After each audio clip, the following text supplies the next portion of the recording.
You're watching News 3 Now, live at 4, moving forward. Good afternoon, everybody. Welcome to Live at 4.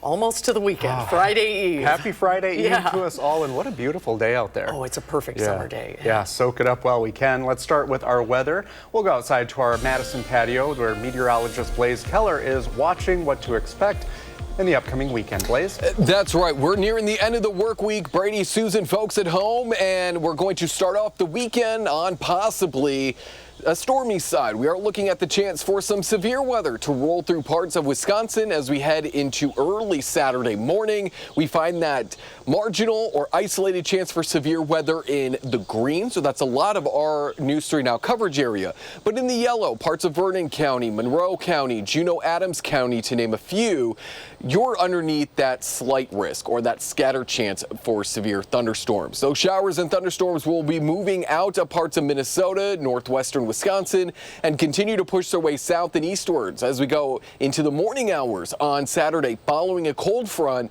which eventually is going to stall out. And much like the last time we had a stalled out front overhead, it is going to usher in a couple chances for showers and thunderstorms that could bring us a couple inches of rain, to say the least, by the time it's finally pushed on out of here. When we're looking at the severe weather threat Friday night into Saturday, strong winds and hail are going to be our greatest threats, along with heavy rain, but we can't rule out an isolated weak tornado or spin up. So stay with News 3 Now. We'll keep you updated. As I mentioned, that stalled out front situation sets up again overhead. We're going to track out how much rain we could see and what lies ahead after it moves on out, coming up in the full forecast. All right, Blaze, thank you. Janesville police have a man in custody today for alleged child sex trafficking. 29-year-old Adam Gurney faces charges for trafficking of a child, child enticement, and sexual intercourse with a child older than 16. On Tuesday afternoon, Janesville police received a tip from the sheriff's office in Clay County, North Carolina. Investigators say Gurney traveled there, met a teenage girl, and brought her back to Janesville. Police say they went to Gurney's home and saw the two get in a car together. They arrested him, and the teen is back with her father. A man is facing 10 charges after an incident in which he allegedly threatened a group of people. This was at Tenney Park Beach. Madison police responded to the beach's shelter on Sherman Avenue for a man with a gun.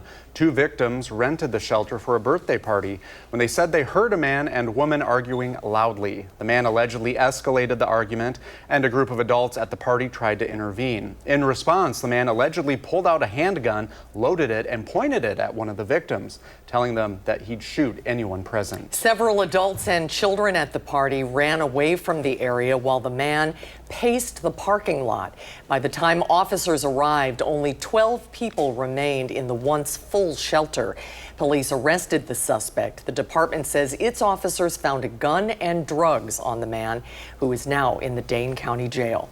After an 8-day trial, two Madison brothers are walking free. A jury found Denarian and Denivia Ward not guilty in a case related to the deadly shooting of 22-year-old Quantrell Vargas. Prosecutors argued the shooting stemmed from a planned drug deal where Denarian Ward and another man named Ryland English tried to rob Vargas. They alleged Denivia Ward lied to officers when he was asked about the shooting. English is accused of firing the gun and is serving a 10-year sentence. The Dane County Regional Airport is voluntarily withdrawing its previously submitted noise compatibility program draft. The airport says it plans to resubmit the NCP with changes that will better position the airport to receive federal funding. The airport's director cited that and other reasons, including a lack of coordination with surrounding partners, for why the airport is pulling back. A statement on the matter reads, quote, "Taking the time to step back, evaluate our process, and work closely with local stakeholders ensures our noise plans are aligned and realistic to maximize federal and state funding opportunities. The county, city, and Wisconsin National Guard must speak with one unified voice. Collectively, our voice for support is louder as one." A Milwaukee area Democrat is joining the race for governor. Ryan Sternad is a union member and lobbyist. He's worked at both American Family Field and County Stadium since 1988. He became active with the Workers United Union while also founding a political action committee and lobbying group called Drinks in the Seats. On the Democratic side, Sternad joins Lieutenant Governor Sarah Rodriguez and the relatively unknown Zachary Roper. The three Republican candidates are Bill Berrien, Andrew Mansky, and Josh Schoeman. The primary election will take place next August. It may not be news to many of us. Madison's lakes can get a little dirty, but scientists are going so far to say they're actually a little sick. Our Arman Rahman joins us as joined some as they performed a checkup on the lakes to find out what's plaguing our troubled waters and what we need to do to make them healthy again. Arman? That's right, Brady and Susan. So how sick are our lakes? Well, last year, more Dane County beaches were closed than in any of the past 10 years. That's mostly due to the presence of cyanobacteria, or blue-green algae, that comes from nutrients that run off lawns, salt in the winter, and even construction projects into local waters. But agriculture might be the biggest contributor. There are 30,000 farms in what's called the Yahara watershed, or the area of land that drains to the lakes. A lot of the new generation of farmers are interested in trying things a little differently, incorporating cover crops, incorporating buffers along streams, keeping cattle back from those streams, those kinds of things. We can't just have that as a piecemeal approach. We need those kind of practices covered on every acre of agricultural land in the watershed for it to truly be effective. Now, this also involves proper testing of beaches and the water itself out in the lakes, not just for the presence of that harmful bacteria, but also to see how plant and wildlife are doing. I hitched a ride with some limnologists as they did that, and we'll have more from that in tonight's story at 10 o'clock. Oh, we're looking forward to that. The lakes are so critical to our quality of life here, and that blue-green algae is back. It seems to make an appearance every summer. Remind us why that's so harmful to us and our pets too, right? Exactly, yeah, really kids and, small kids and small dogs, because it's a liver toxin that Public Health of Madison-Dane County actually tests for. That can cause just some minor stomach problems in adults that will eventually go away, but a lot more harmful symptoms there for those smaller bodies. So now the big question, why is it so important that we pay attention to our troubled waters? Yeah, well, like Susan said, it's, such a big part of our local life and our local economy. I mean, $220 million is what's funneled into the greater Madison economy from our lakes. So, scientists and environmental advocates tell me that, anything that hurts them really is felt by all of us. It must have been so fascinating to go out with the limnologist. They do so much incredible research, and they're also looking at invasive species in the water, right? That's right, yes. And invasive species can really affect water quality. Anyone who lives out on a lake probably has heard of Eurasian water milfoil, which, can really kind of impede like the water flow and also obviously compete the local plant life. And then there's also other types of invasive species they're looking out for as well. Yeah. We enjoy our lakes, and we have to look out for them too. Takes a village to keep them healthy. Definitely. All right, we'll see you tonight at 10, Armand. Thank you. Well, we are in the middle of Black Restaurant Week. The event is celebrating 10 years in Madison. We'll talk to a local business owner and the CEO of the Black Chamber of Commerce about the significance a little later. And a hot weekend ahead. Blaze Keller joins us with his first warn forecast on when we could see that and possible storms. Plus, American meteorologists are talking about the state of the climate in their most recent report.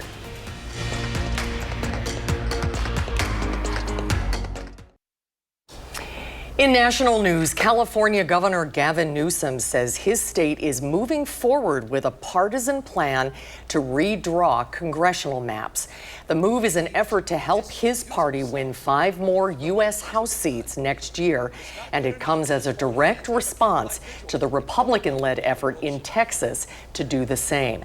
Governor Newsom called for a November 4th special election to put the new maps before voters. State lawmakers say they plan to declare the election next week. President Donald Trump says he's convinced he can make a deal with Russia's Vladimir Putin at their meeting tomorrow. The two will meet in Alaska tomorrow for a one-on-one. President Trump has said if Putin doesn't agree to end his country's war with Ukraine, he says there will be very severe consequences. After their meeting, the two leaders are expected to hold a news conference together. The president has also expressed interest in a meeting between Putin, Ukrainian President Volodymyr Zelensky, as well as other European leaders afterward. Homeless people in the nation's capital are packing up their belongings. The president has ordered the removal of homeless encampments in the nation's capital, despite advocates' objections that there isn't enough room in shelters. Police and National Guard troops are at the forefront of the president's efforts to get rid of the encampments. Trump says he wants to push homeless people out of D.C., though it's not clear where they will go. This comes as the president is asking Congress to extend the federal takeover of the D.C. police beyond 30 days. A State of the Climate report from the American Meteorological Society shares concerning updates about the planet. It shows the annual global temperature, greenhouse gas concentrations, and ocean heat all hit record highs last year. CBS News national environmental correspondent David Schechter reports. The report from the American Meteorological Society shows ocean heat and global sea level hit new records last year. Oceans cover 2/3 of the Earth, so a lot of what's happening right now is sort of hidden, it's sort of masked in the oceans. There was a record global average of 100 marine heat wave days in 2024 and a new record low of 9 marine cold spell days. And the records now extend to the annual global temperature, now the hottest since modern record keeping began almost 2 centuries ago. If you talk about a change of a decimal of a degree, that doesn't sound like a lot. But when you go back the last several decades and look at it all together, that adds up to multiple degrees. And if your body temperature goes up over decades, multiple degrees, it's not a sign of something healthy. Temperatures around the world hit new highs, as did greenhouse gas concentrations. And the problems extend to glaciers, which the report shows are melting across the planet. Things are being undone at an extremely rapid rate. Last year, 27 separate disasters in the U.S. cost $1 billion or more in damages. 2024 also saw unprecedented extreme rainfall, and it was the third wettest year since 1983 when record-keeping began. David Schechter, CBS News, Dallas. There were also 82 named tropical cyclones last year, the same number as 2023. We are enjoying a quiet and beautiful Thursday. Let's get a look at our first warn forecast with meteorologist Blaze Keller. Looks like we are expecting some lower, cooler temps tonight. Yes, we're going to be a little bit more seasonal in those low 60s, partly cloudy to more mostly cloudy conditions further north and west this evening. We're getting ready to end the work week and kick off what looks to be not only a hot and humid weekend, but also a rainy weekend and start to next week. The severe thunderstorm chance is going to be Friday night into Saturday as a cold front moves through the Midwest. And just like what we saw when we had that really heavy rain event last weekend, that stationary front setup is going to be present again over Wisconsin. This time, though, it looks to be across northern Wisconsin. So the cold front is going to move through as we go overnight into Saturday. Along it is where showers and thunderstorms are going to develop and travel along. Some of these storms, especially late Friday night into early Saturday, could be severe. Strong winds and hail are going to be our greatest threats. And then that stationary front, or that cold front, I should say, becomes a stationary front. And this is an area where storms not only develop on, but they also will move along. So areas that are going to be underneath that threat for heavy rain are going to be right along that front as it brings in moisture out of the plains, not only Sunday, but Monday and Tuesday of next week as well. We're looking at even rain amounts into the inch to maybe 3-inch mark as we go over the next couple of days. Again, stationary fronts, living up to their name, they don't really move, or they move very slowly. Something has to push them out. But these are areas where there's a little bit of upward motion in the atmosphere. It's almost like a highway, if you think about it, for these showers and thunderstorms to also travel along. It's just a road that they can use. So if that lays over us, not only do we see those showers and thunderstorms develop along it, but then they also will move where that stationary front is. So right now, most of that heavier rain is going to be off to our north, Baraboo northwards, anywhere between 2 to isolated spots of 4 inches of rain between now and over the next 7 days. Further to the south and west, not looking as wet, but still about 1/4 to maybe 1.5 inches of rainfall over 7 days. So in terms of excessive rainfall, we had a high threat with that rain that we saw this last weekend. We're not seeing that this time, but Friday into Saturday, we found a medium threat in the yellow. We see another medium threat for more of Wisconsin and southern and central Wisconsin Saturday into Sunday.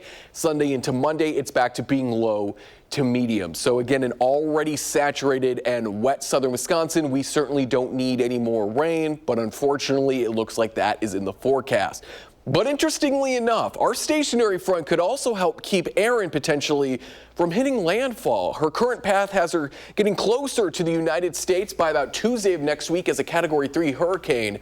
Remember how I mentioned that fronts are kind of like roads that these systems travel? If that cold front lays down perfectly in the Atlantic, Erin might just follow it further into the North Atlantic and miss the United States completely. So we'll keep our fingers crossed that that happens.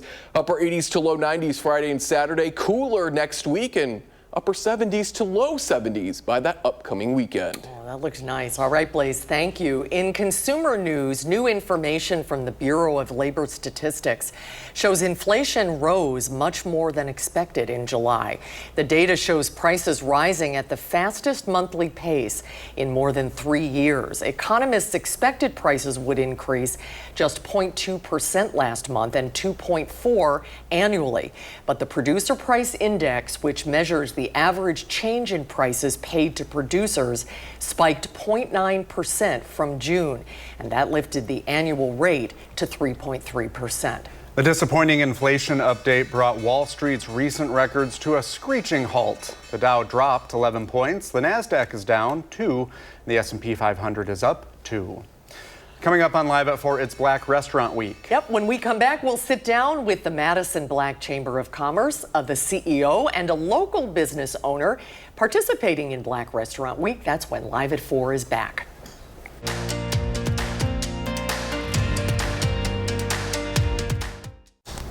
Well, we are right in the middle of Madison's annual Black Restaurant Week. And this year's event is a special one. It's marking 10 years of celebrating African American, African, and Caribbean food in the scene. Well, joining us now to talk about this exciting milestone, the owner of House of Flavas, Jody Jefferson, and Camille Carter, President and CEO of the Madison Black Chamber of Commerce. Welcome, ladies. Good to see you. Thank you. Glad Jody, to be here. I want to know, can you tell us a little bit about your restaurant and how long has it participated in Black Restaurant Week? Well, House of Flavas is a Chicago-style restaurant that serves up different types of food and then soul food as well. We've been participating in Black Restaurant Week for 4 years now. 4 years. Congratulations. Yes, thank you. What does Chicago style mean? What kind of cuisine Chicago is it? style is things that you can only get in Chicago that would be the best served food. Italian beefs, gyros. You have deep dish pizza? I do not do that. But our former coworker, Gary Canalti, would be very interested in this restaurant. He loves that. Well, Camille, tell us about the importance of having a Black Restaurant Week in this area. Yeah, you know, Madison is such a rich town for cuisine and diversity of foods, and the Madison Black Restaurant Week really represents food from all of the African and African American diaspora. So you're going to experience in this campaign everyone that is, you know, really producing soul food of different ethnicities. And so we really do like to have fun with our businesses and kind of help them to learn about one another even, because sometimes they don't even know, they're so busy working, they don't even get an opportunity to come together and network and meet. 10 years, congratulations. Thank you. Jody, what is the week like for you and your employees? The week is pretty busy. I got my employees ready, so that's a good thing. I had to get fully staffed because Black Restaurant Week brings in a lot of customers. Oh, that's so great. the traffic is really good for that. And we're running a special because it also always ties into our anniversary. So 4-year anniversary. So our specials is $8.19. Oh. And we have a couple things on our menu. And the reason why it's $8.19 is because I opened it on my birthday. So I love that. Thank you. And your birthday is coming up. Yeah. Early happy birthday. Thank you. Happy birthday. You know, something that you touched on, I think in this area, we're all neighbors, right? We just haven't met everyone yet. That's right. This really opens the door for a lot of people to experience just the wonderful talent that we have in the area and the wonderful food. Yes. Are you proud of that? I am. It also gives us room to grow and get the word out that we're here, because so many people don't know we're here. Black Restaurant Week brings a lot of awareness to our business, so I love it. I love being a part of that. Camille, how many Black-owned restaurants are there in Dane County? You know, we're inclusive when we talk Black restaurants. We include the mobile businesses as well, the food carts and the caterers. This year we have over 30, about 33. That's amazing. That is all of them don't amazing. have brick and mortar, but they can certainly bring the dinner to the table, so to speak. You're making us hungry. Yes. Before we go, where can people find out more about Black Restaurant Week? So you can find out more about Black Restaurant Week from our website at themadisonblackchamber.com or mbrw.madisonblackchamber.com. And where is House of Flavors? We are 2352 South Park Street inside the hub. See you there. We'll see you there. Please do. Thank you, ladies. Hungry, hungry, hungry. Yeah, continued success to both of you. Thank you so much. Thank you so much for having us. Thank you.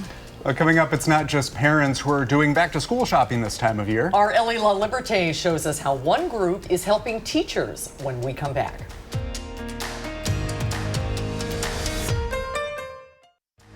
You're watching News 3 Now, live at 4. Good afternoon, everyone. Welcome to Live at 4. Thanks for having us in today. Yep, let's take a look outside this afternoon. It's a great sunny summer day. Everybody, places to go, things to do. They're busy. Oh, there goes that boat. They're off to somewhere, too. The weather words for today, a hot weekend and storms are possible. All right, let's go outside to Blaze Keller, who is monitoring what we are expecting. Blaze? That's right. We are looking at not only hot and humid conditions beginning tomorrow and lasting through at least Sunday, but we're looking at another chance for some showers and thunderstorms, some of which may be severe starting later Friday night into Saturday. We find the marginal risk in the green or an isolated chance for severe thunderstorms, whereas in the yellow, so parts of Vernon County, La Crosse, Monroe, Juneau, Adams, we're underneath that scattered chance for severe thunderstorms. So maybe one or two more than folks further to the south. A cold front is going to move into the Midwest as we go Friday night into Saturday. So that's what these storms are going to be traveling along. However, this same cold front is also going to end up getting stuck over parts of the Midwest, bringing in more chances for rain as we head further into the weekend and into the start of next week. So we'll take a look at how much rain we could receive by the time we go into the middle of next week in the full forecast. But as I mentioned, hot and humid conditions return starting tomorrow. Temperatures mid to upper 80s, a few low 90s possible. That is even, temperatures are even warmer on Saturday. We're going to break down when we might actually cool on down as well, coming up in the full forecast. All right, thank you, Blaze. Well, happening tonight, the Sun Prairie School Board will meet for a closed-door meeting. This comes as parents continue to demand answers about a former staff member now charged with child sex crimes. At Monday's Sun Prairie School Board meeting, parents voiced their concerns over how the board handled the case of Robert Gilkey-Meisegeyer. The former dean of students at Sun Prairie West High School is charged with 13 counts of possessing child sexual abuse material and 2 counts of child sexual exploitation. A criminal complaint accuses Gilkey-Meisegeyer of committing some of the alleged crimes on school grounds. News 3 Now's Tanisha Shaw will be outside of the meeting bringing you live coverage. You can receive updates on this story with the free Channel 3000 mobile app. Well, it is the time of year where back-to-school shopping is underway, and not only for parents. About 90% of teachers reach into their own pockets to get supplies for their students. But as our Ellie La Liberté shows us, one Madison organization is trying to fill that gap. When you think of back-to-school supplies, you probably think of things like color pencils and scissors. Well, the Madison Public School Foundation's Teacher Supply Network gives MMSD staff all of that and more. The Teacher Support Network delivers supplies to all 52 Madison schools year-round. That includes items like basic supplies to snacks and hygiene products. Tom Qualls, the Community Engagement Director, says it's designed to keep school staff from spending their own money. We have a web store site for each school where they have their own login. Teachers or whoever is in charge of kind of that ordering process will go ahead, look through the inventory on Easy Office Products website, place the order, and it'll be to them in 24 to 48 hours. This year, the foundation is looking to raise $350,000. That's about $25,000 more than last year. And if you're interested in donating to the Teacher Supply Network, just visit schoolsmakemadison.org. Reporting in Madison, Ellie LaLiberte, News 3 Now. Thank you, Ellie. The foundation estimates MMSD teachers collectively spend about $1.5 million a year out of pocket to meet the basic student needs. Speaking of school supplies, tomorrow is the last day of our Stuff the Bus campaign. We're asking you to help us donate new or gently used school supplies for Dane County kids. You can drop off your donations at any Dane County Walgreens or Boys and Girls Club location. We're doing this in partnership with the Boys and Girls Club, and if you can't donate that way, consider buying something from our Amazon wish list. You can find the link to that at this story on channel3000.com. It's not quite time for college students to go back to school yet, but UW students living downtown are moving out. Yeah, look at this. Many of the campus apartments leases are up this afternoon, with new ones starting tomorrow. And while the 2 days are stressful for students, there is a tradition a lot of people enjoy. It's so funny that we all know the name of Happy Christmas, and to hear that and everyone's like, oh yeah, I can go get free stuff. I think that's pretty particular. Yeah, I think it's pretty unique to Madison. One of the things that makes it special, I guess. If your child is moving out and plans to leave items behind on the sidewalk, remind them to check with their apartment's management. Some apartments charge if items are left out. Wisconsin continues to surpass the national employment rate. Today, the Department of Workforce Development announced more than 3 million non-farm jobs are in the state. The number comes from last month's preliminary estimates from the Bureau of Labor Statistics. And while the state's labor force rate decreased down to 65%, that's still 2.8% above the rest of the nation. In our Packers news, Jordan Back remains out of practice during preseason practice this week. I think I need a little practice reading Jordan that. Love. Jordan Love, there we go. Our senior Packers writer Jason Wilde brings us today's training camp update. The Packers are practicing right now in Indianapolis, but Jordan Love is not. Now, he is there. He's got his red number 10 non-contact jersey on. He's also wearing a cast on his left hand after undergoing surgery to repair some ligament damage in his left thumb, his non-throwing hand. So he is not practicing. However, head coach Matt LaFleur told reporters in Indy that he will, in some form or fashion, be able to practice next week. At least that is the hope. But again, it will be a process to get him back ramped up after injuring that thumb during the preseason opener against the New York Jets last Saturday. Packers will continue their practice with the Colts, and then they will play the Colts in their second preseason game on Saturday from Lucas Oil Stadium. We'll have all the coverage at channel3000.com for free. And of course, you want to sign up for our Packers newsletter, which delivers our Packers coverage to your inbox every single day. That's it from here. Back to you in the studio. Thank you, Jason. Well, this Thursday, we're working for the weekend. When we come back, Josh Spreiter has 3 things for you and your family to do this weekend in the 608. And a hot weekend ahead with some possible storms. Blaze Keller shows us what to expect and when in your First Warn forecast. Plus, hear from a Wisconsin family who lost almost everything due to last weekend's flood. The small thing they were able to save coming up later.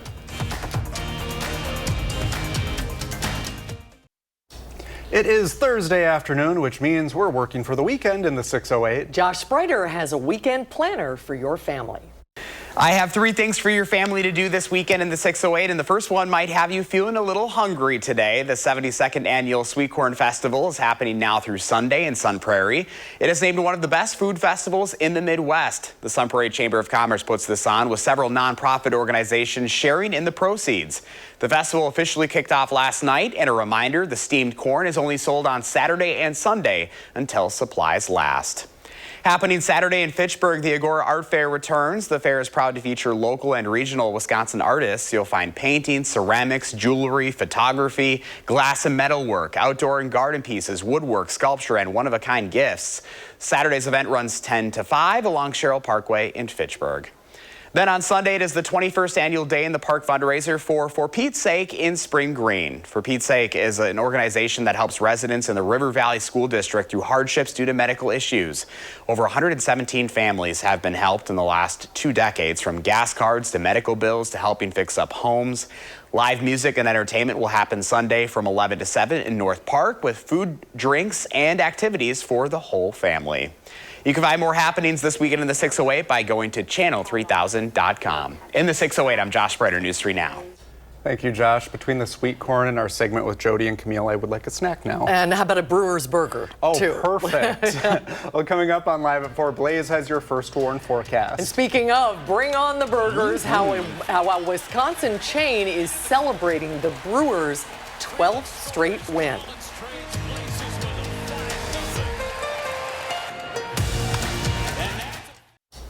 After barely making it out of their home during last week's floods, a family in Wauwatosa is grateful. But now the displaced family has to tear their home apart from the ground up in order to fix it. Andy Bernhardt has the story.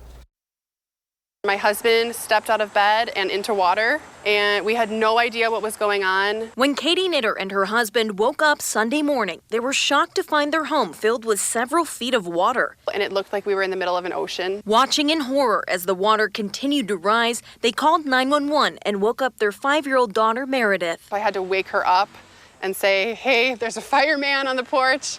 He's gonna take us in a boat to safety. So, she was sobbing and terrified. It was all surreal. Packing a small bag of belongings, the family, 2 dogs, and even their daughter's beloved goldfish rodeo boarded the rescue boat. He's become a member of the family, and I just knew that my daughter was about to lose so much. And I thought, if I can do one thing for her, I can save this goldfish. And so we put the goldfish with some water in a little Tupperware in the kitchen, and we handed it to the fireman and asked him to save our fish. This is what's left of my daughter's room. Devastated as she walks through what's left of her home, having to tear it apart from the ground up. Nothing that touched the ground could really be salvaged. Her family left displaced with both of their cars totaled and having to toss all of their belongings to the curb. Anything sentimental is gone. And I broke down and I just sobbed over my stuff.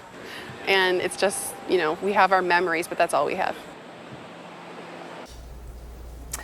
And Knitter tells us that, like many others in the neighborhood, she does not have flood insurance. It's never been a problem for the area, so all of the repairs are coming right out of their own pockets. Well, the governor has submitted a request to the Federal Emergency Management Agency on this matter. The governor said in part, quote, "It is absolutely critical that Wisconsin receives every available federal resource to ensure we can adequately respond and help our local communities rebuild." Let's get a look at our first warn forecast. Here's meteorologist Blaze Keller. And we are tracking more rain chances as we head into the weekend and the start of next week. Most of that heavier rain is looking to stay in northern Wisconsin now, but rivers sometimes flow from north to south, so I wouldn't be surprised if some of our waterways see a little bit more water as we go into the middle of next week. After hanging out in the low 60s tonight underneath partly to mostly cloudy conditions, we're looking at a hot weekend, and that starts tomorrow, hot and humid. Friday night, severe thunderstorms may be possible, and as I mentioned, those rain chances continuing through at least Tuesday of next week. We're going to see a similar setup to what we saw this past weekend, but not as moist of an air mass sitting overhead. We're going to be looking at a cold front that will move through Friday night into Saturday and will eventually become a stationary front later Saturday and stay that way through at least Tuesday of next week. And again, fronts are kind of like roads that these weather systems sometimes can travel along. And so that's going to be pushing those storms Friday night into Saturday. And once that becomes a stationary front, those storms are going to develop along that front and then travel along it very slowly, raining themselves out, which is why a lot of blue, purple, and even red on the map again. This is looking at totals over the next 7 days, and likely this is going to fall between tomorrow night as well as Tuesday night. So anybody in the blue there, we're looking at least 3/4 of an inch of rain, 1/2 inch to 3/4 of an inch of rain. Once we get into the light blue to purple, this is where we break into that 1 to 1.5 inch mark. So a lot more of us likely going to be picking up 1 to 1.5 inches of fresh rain over the next 7 days. And then once we get north of the Dells in the purple, as we break into that 2-inch mark, 2.5 inch, 3 isolated spots of 4 inches of rain. Not everyone is going to see those higher end amounts, but Wisconsin, especially southern Wisconsin, we are already soaked, so we don't need any more additional rain. And certainly to the tune of 1 inch to 2 inches of rain in some spots, we may once again see minor flooding issues. We find a medium threat for excessive rain Friday into Saturday in the yellow. That becomes a little bit more across southern Wisconsin Saturday into Sunday, and then Sunday into Monday, it's once again across northwestern parts of the state. So at least right now, where the stationary front is going to set up, more of northern and central Wisconsin is looking to get more of the rain. That could change, so stay with News 3 Now. We will keep you updated, especially as these rain events are going on. We'll push any and all flood-related alerts to you at home on social media or through our First Warn weather app. In terms of temperatures over the next 7 to 10 days, we're going to be staying warmer than average through at least most of the extended forecast. Maybe by the following weekend, we start to cool on down. We're now seeing a 40 to 50% chance of being cooler than average from the 22nd through the 28th. So towards the end of August, we might see a bit of a cool down. It looks like there's going to be a little bit more warmer air into parts of Canada, certainly the Alaska area, and that means that we have to take all of their cooler air. So maybe by the next weekend, the following weekend, we cool down just a little bit. There is a look at your 7 and 10 day forecast. Upper 80s to low 90s, no cool down in the immediate future. Upper 80s to low 90s Friday and Saturday, and then low 80s throughout next week, with the 70s returning by the following weekend.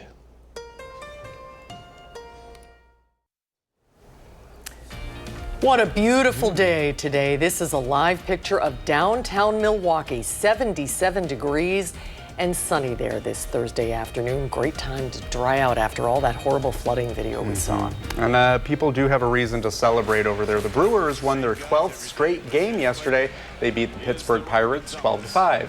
In clinching that victory, the crew was able to secure, are you ready for it, free burgers for fans. Milwaukee-based diner George Webb is offering a free hamburger next week to celebrate the win.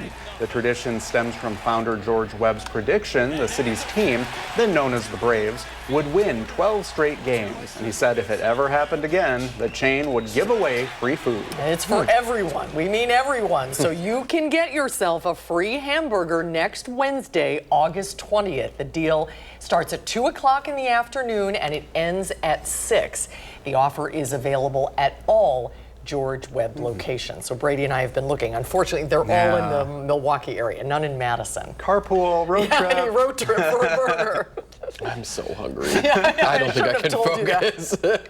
I haven't had a burger in so long. Doesn't it sound good? Yes. With some fries. You've earned it. Well, no, I haven't, but I am so hungry. And if you want to get some burgers tonight, it is going to be a quiet night. We're looking at upper 60s to low 70s through at least midnight, and then we'll eventually settle more into those low to mid 60s tonight, with upper 80s to low 90s to end the work week and go into the weekend. Showers and thunderstorms starting Friday night through Tuesday of next week. All right, looks good. Thank you, Blaze. We'll be right back. Tomorrow on Live at 4, Will Loper takes a look at what's new to streaming platforms this weekend. And coming up on News 3 Now at 5, Tanisha Shaw is live outside of the Sun Prairie School Board's closed-door meeting. And this comes amid parental concerns over how the school handled alleged misconduct. Thanks for watching Live at 4 today. We hope to see you back here tomorrow. Remember, you can always find us streaming 24/7 on Channel 3000+. News 3 Now at 5 starts right now.